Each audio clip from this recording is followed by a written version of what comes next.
My wife was the first child of her parents.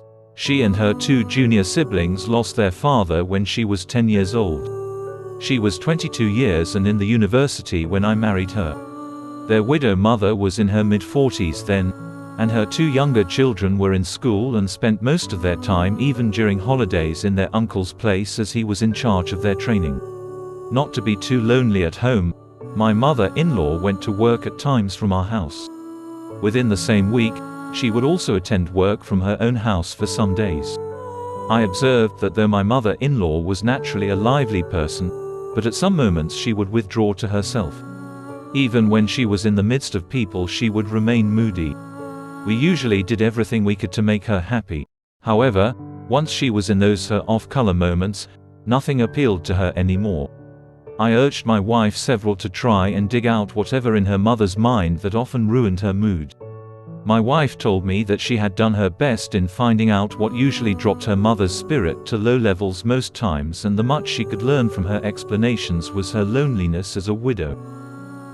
I didn't want to get involved directly by pressing her to reveal to me what precisely was her problem and how best she thought it could be solved.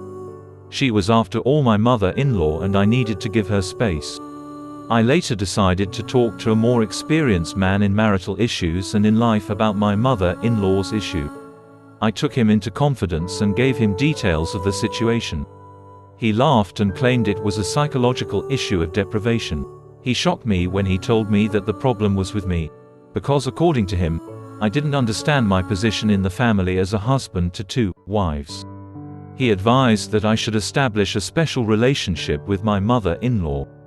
He said this bond can be achieved by my playing with her or teasing her, especially when my wife was not around. He said widowhood, especially at her young age, was very challenging and she needed not just material, but good psychological support to keep her spirit high. I did as was advised and the result was magical. Her spirit didn't just get lifted, we noticed her renewed hope in life. Her new and good fortune nearly cost me something great. My marriage with her daughter nearly crashed. In going close to her, and became her playmate, we soon got involved in intimate relationship. At a point my wife became unsettled and started questioning the basis for the unexpected alliance. She threatened to move out of our home if her mother didn't distance herself from our home for good. Indeed, my mother-in-law didn't conduct herself properly.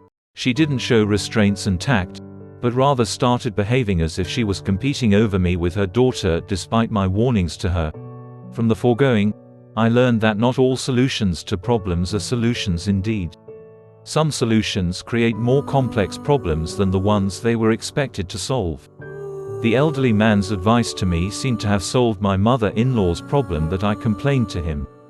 However, it inflicted terrible harm on my marriage.